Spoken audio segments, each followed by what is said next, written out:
Welcome back to No Rural Data Centers. My name is Millie Ryan.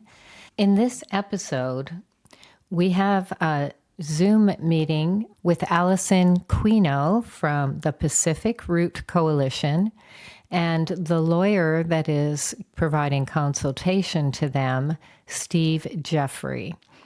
Today's conversation isn't just about data centers. It's about understanding the legal battlefield that they're being decided on.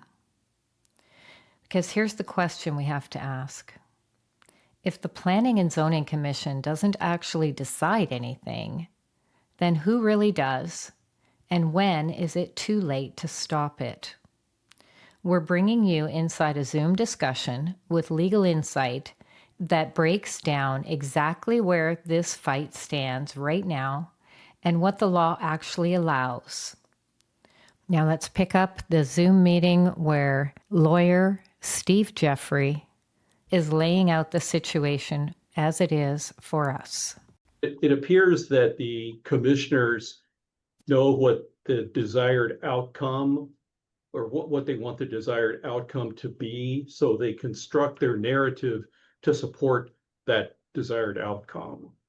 In that regard, my clients, all the folks who are raising all these concerns about the two proposed sites in Franklin County, concerns about, electric use, electric rates, water use, water rates, noise, light, endangered species.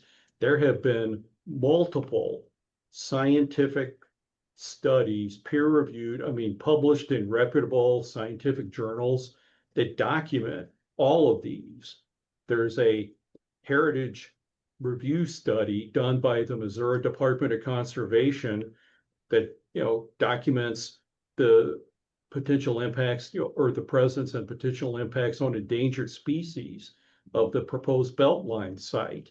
So it seems to me the facts really support the people who are raising these concerns with the commissioners.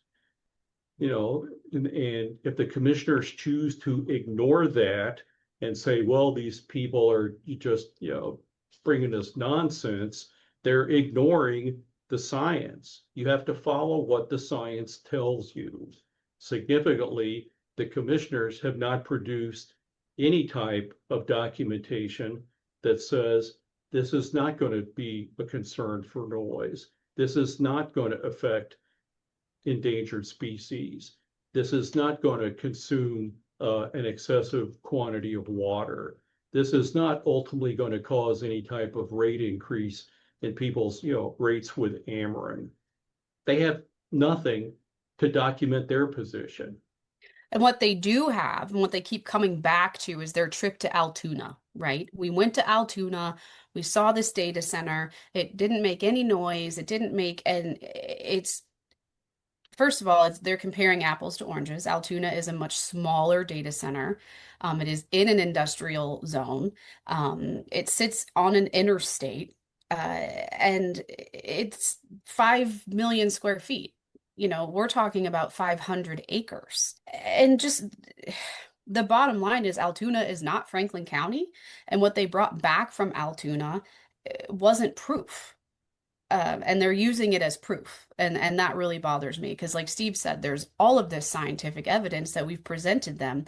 And they're saying, but we went and saw one, so we're experts. For 20 minutes, we sat outside of one. So now we were given a sales pitch about how great it was. And so now we know everything. And it's kind of like when you have a guy on trial for bank robbery. He's accused and charged with robbing the U.S. bank in Eureka. And as his defense, he says, well, I didn't rob any U.S. banks in Wildwood or Pacific or any place else. Right. Yep.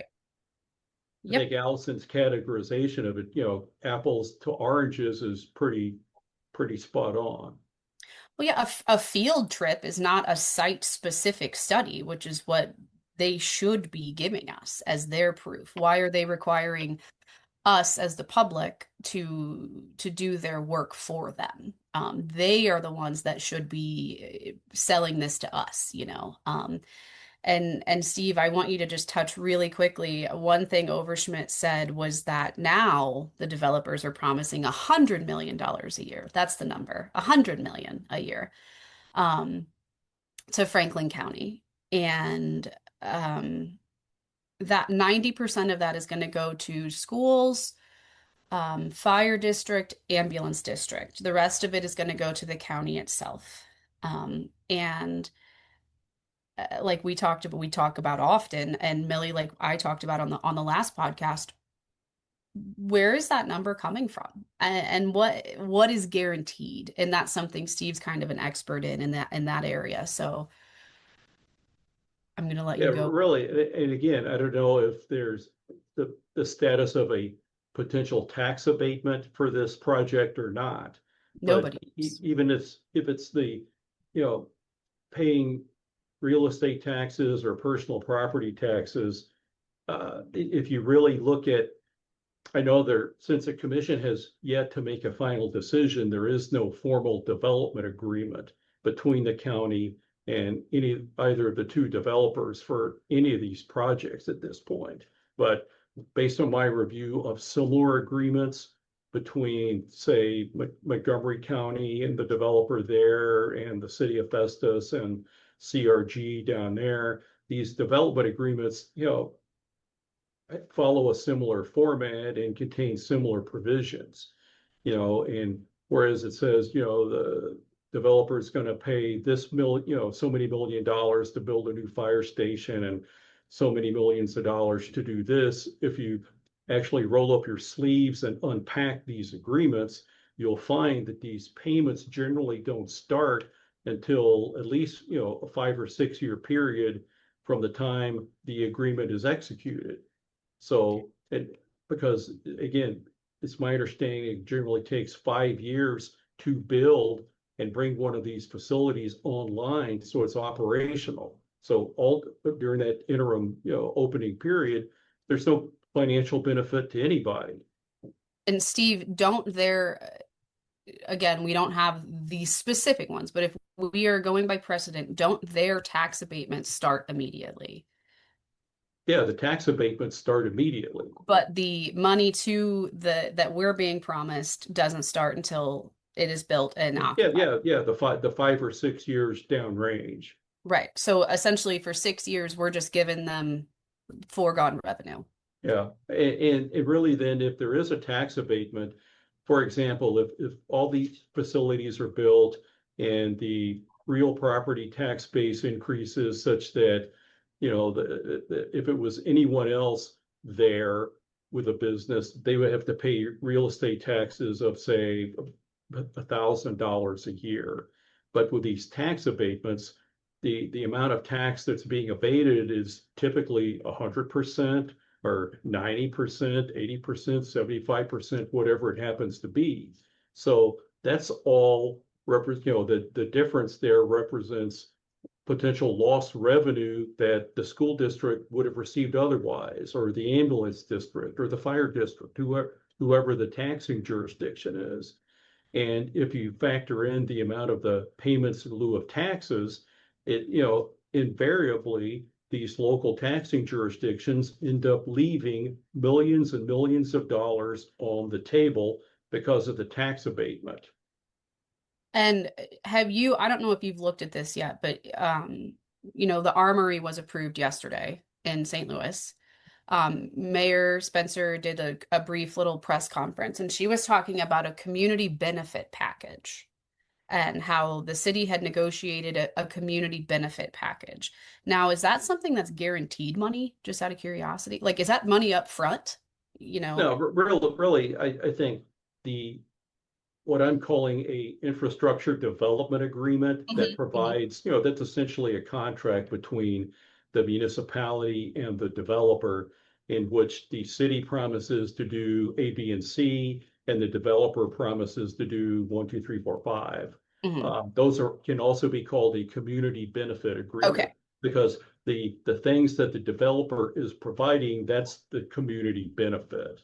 Perfect. And I didn't know if that those particularly concerning the Armory project, I I don't really have any information about that. No, I was just wondering, she was phrasing it as a community benefit package, so I didn't know if that was different than what we were. I don't know anything other than that. That's just how she Sure, kept phrasing it. sure.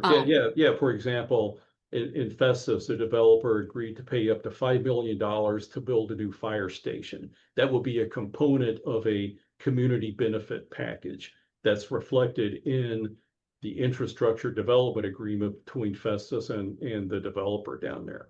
hmm So But one more. speaking of development agreements, I think significantly, the one thing that you will never find in a development agreement is that at the end of the life cycle of these facilities, 20 or 30 years from now, when, essentially they're done, everything needs to be replaced, the building is, falling apart, whatever, and the facility needs to be decommissioned, who pays to decommission it? Who pays to dispose of all the computers and servers and electrical equipment, all of that? Mhm. I don't know about you, but there's been a couple of times I've had like an old TV I had to get rid of. Good luck trying to find some place to get rid of that. And you I mean, usually pay them to take it if you yeah, do. exactly. Yeah, yeah. Exactly. So these development agreements, they don't provide that the developer has, that's all done on their dime. hmm I think in the Festus scenario or in the Festus agreement, there's, some language buried in the middle of a section dealing with something else that says something to the effect that, quote, the developer will ensure that the facility is properly decommissioned, unquote. I mean, from a legal perspective, there's one thing to have a contract that, in which case a developer agrees to be obligated to do 1, 2, 3, 4, and 5. They're hmm specifically required to do that. And I think that's a completely different scenario where a developer ensures that something is going to happen. Absolutely. Well, let's shift to what happened, right? Planning and zoning. They voted in favor 5-4 to adopt, or I'm sorry, to recommend the amendments and the ordinances to zoning. They recommended Diamond Farms 8-1 vote. And then they did not recommend zoning at Crooked Creek by a vote of 4-5. Everybody was very excited about that. And I just want to hear, Steve, from you legally. And I know that I called you the minute that it happened, and you were like, this doesn't really mean anything. It's a recommendation. And so just to plainly, um, just like you explained it to me, like why even have planning and zoning, if their recommendation means nothing. And of course, Steve sent me the statute because that's what Steve does. Everything's a statute and it's backed up by facts. And but just kind of being able to explain to people how you explained it to me. Like so now the process going, what are we doing? Sure. Just to put things in context, the Missouri zoning laws provide that a county can exercise zoning power to classify property for different types of uses. The statutes also allow the county to create a planning and zoning commission. They could be called different things in different counties, but in Franklin County, it's the P&Z Commission. The function of the P&Z Commission is really to gather information about a proposal, to examine how that proposal, the proposed uses associated with that proposal comport with the county's specific zoning ordinance. And in other words, does it fit into this classification or not? And if they conclude that it does, the P&Z Commission holds a vote. They have to hold, they're required to hold public meetings to allow public comment, which has happened. Then they take a vote, and their vote is to either approve or disapprove, or make a recommendation either to approve or disapprove the request. And those recommendations are submitted up to the full county commission, who by law makes the final decision on the rezoning request. So in this case, where the P&Z recommended approval for one and recommended disapproval for the other. Neither of those are binding on the Franklin County Commissioners. And so by process, now the commissioners have to hold a public hearing and they have to give a 15-day notice for that hearing. Yeah, So, that's what the Missouri zoning laws provide for. and then, That's the process. And at the end of that process, when the commission has, at a regular business meeting, they take these two requests up and they take a vote on it. That will be, they have then rendered a final decision on that. So for legal purposes, once a final decision has been made on those two zoning proposals, at that point, any party who wishes to challenge that final decision, that's when you're able to do that. Up until the time a final decision is made, there really is nothing to appeal. and that was going to lead me into my question. I've had a lot of people asking me, we're not happy with these new regulations. How do we challenge those? How do we challenge those? And I just keep telling people that you can show up and express your concern, but like you said, there's really nothing legally we can do until those are binding. Right now, we're just, what did you say at the luncheon about the grit? We just have to wait and have grit and let. Yeah, we have, like you just said, Allison, I know a lot of people are concerned, a lot of people are upset, some people are angry, but yet until there is a decision that is subject to being appealed, there's nothing anyone could do legally. I mean, you can't rush to court. I guess anyone could rush to court and file a lawsuit about anything. But what would happen is the lawsuit would promptly be thrown out of court. So that would have been a complete waste of time and resources in rushing to the courthouse, knowing that your case is going to get tossed out. Mm-hmm. Right, which is, and one thing that is, I don't want to say it's a moot point because it's not, but everyone's been saying the right to vote. You and I have had this discussion many, many times. Overschmidt reiterated this morning. He said that it's illegal for them to put it on the ballot. And there's really nothing we can do to make them do that. And kind of going on what you just said, could we, in theory, take them to court over, challenging that? In theory, we could do that, but it's not worth it. It doesn't, even if we took them to court and we won, it still doesn't force them to put it on the ballot, I guess is what I'm trying to get at it. Sure. Like, yeah, it's my understanding what the situation that the commission is staked out is that, well, okay, if you open up your statute books to chapter 89, that's where the Missouri zoning statutes are. And it just very outlines this general process and procedures that we talked about a few minutes ago with creating a P&Z commission, and they have public meetings and make a recommendation. It just lays out the procedure. If that's the only thing you look at, because at the end of the day, what the final decision consists of is a change. It's an ordinance. That's how the county enacts a decision. That's the formal mechanism. It's called enacting an ordinance. Okay. There is nothing, I agree with them. There is nothing within the confines of chapter 89 describing the zoning and rezoning process that says anything about putting anything to a vote of the people. Okay. Mm-hmm.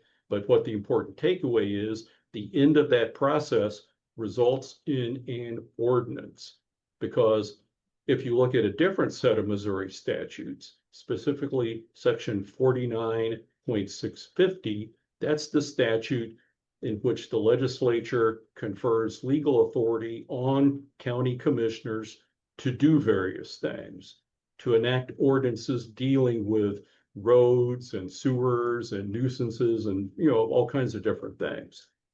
There's also a provision in 49.650 that says The commission can put any ordinance to a vote of the people. And if a majority of the people at the election approve the ordinance, it goes into effect. If they don't approve it, it doesn't go into effect. And so if you read chapter 49, or excuse me, if you read these provisions of chapter 89 in isolation, it says absolutely nothing about a vote. But yet, if you read chapter 89 and section 49.650 together, what that tells you is that because this rezoning decision results in an ordinance being enacted by the commission under chapter 89, then under 49.650, the commission can put the ordinance that they just adopted to a vote of the people.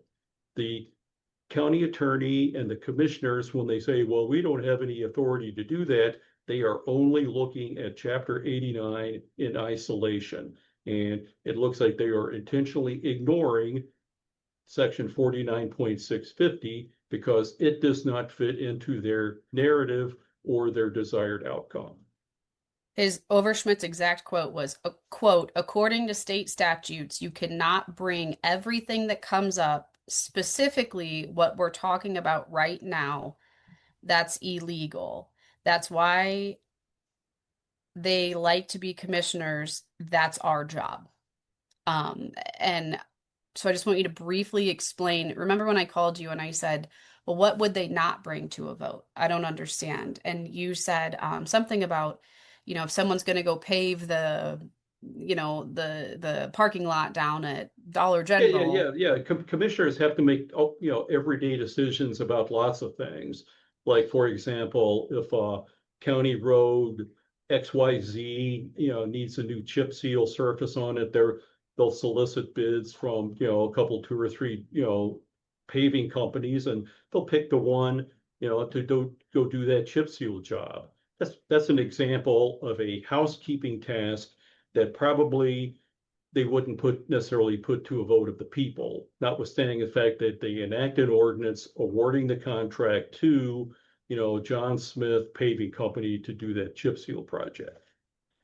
Compared to a situation where you have a matter of significant public interest in the county that clearly under 49.650, that they can put the question to a vote of the people, and they are voluntarily choosing not to do it. Yes, I wanted to touch on that. The Calvi Township, which is where Crooked Creek is, that spot is vacant on planning and zoning. And if it would have been filled, we could have had a 5-5 split on the ordinances. And we have sunshine law requested. We had recommended someone back at the very, very beginning of March. He could have already been in there and on the seat. And so it feels very like they did that on purpose. But people are wondering if there's any legal status or of not having that filled, I guess is really. I think the answer to that question would be someone would have to look at the county code provision that deals with the composition of the P&Z commission, how members get appointed, what happens in the event there's a vacancy, and it will identify, and it possibly can identify a process. If that process was not followed, then someone potentially could bring a legal challenge to the process not being followed properly. Okay. However, if the process was followed, then you could be, presented with a scenario again, well, I'll file a lawsuit challenging this and just get the case thrown out of court. Another point that I'd like to talk about, why don't we rush to court and get an injunction and shut all this down? Which is a good question for lay people. But really, from a legal perspective, at the time you file a lawsuit challenging a final decision made by a governmental entity, whether it's a city or a county, whatever, you can, as part of that lawsuit, ask the court to issue what's called a temporary restraining order or preliminary injunction. That would be the vehicle that the court would use to shut a project down or halt construction pending resolution of the case.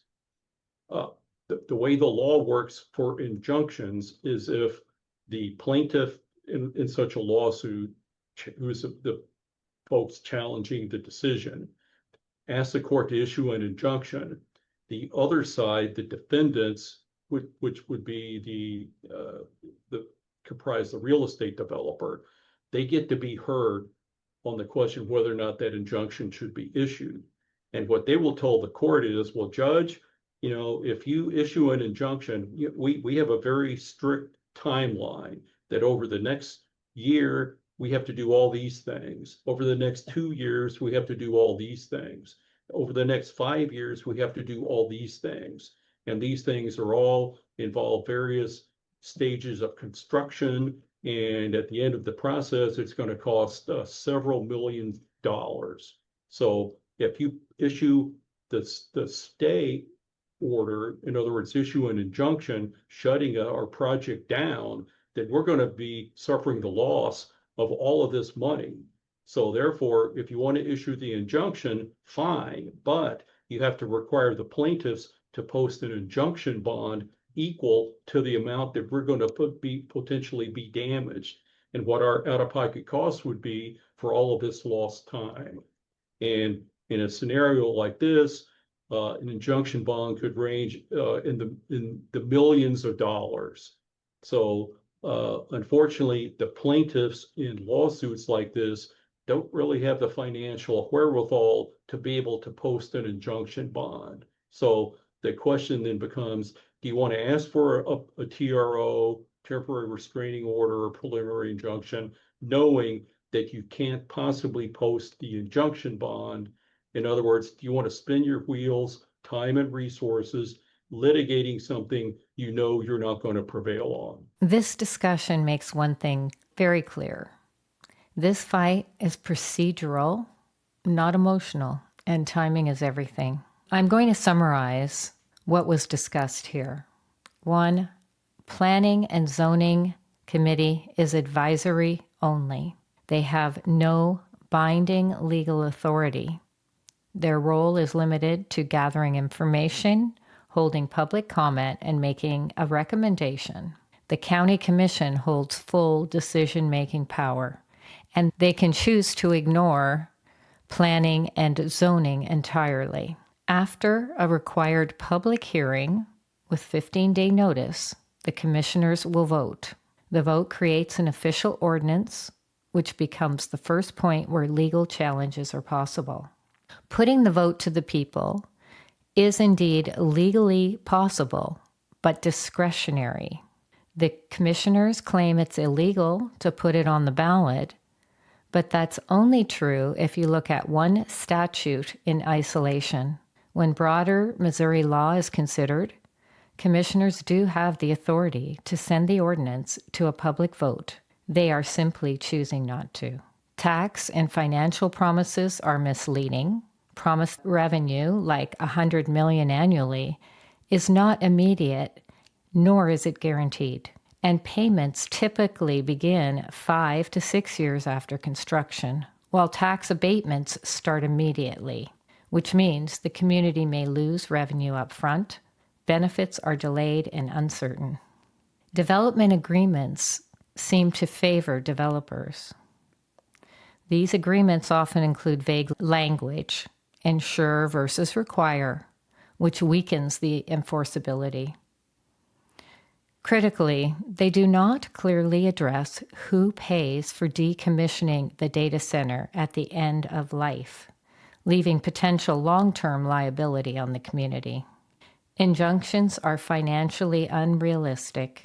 Even after a legal challenge, stopping construction requires a court-issued injunction.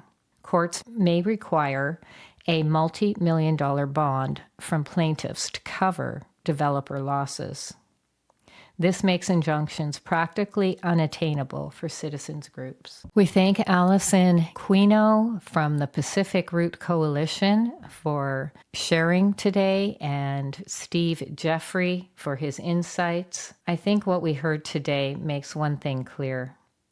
This isn't a fight you win by reacting too late.